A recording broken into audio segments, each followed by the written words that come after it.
झेंडा भाल्या कामाचा जो घेऊन निघाला, अरे काट कुट वाट म्हणजे पोचती त्याला.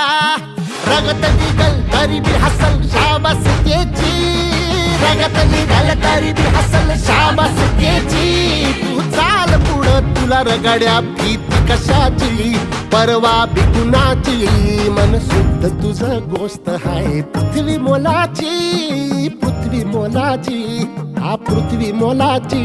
मन शुद्ध तुझं गोष्ट हाय पृथ्वी मोलाची. तू चाल पुढं तुला रगड्या भीती कशाची, परवा बी कुणाची.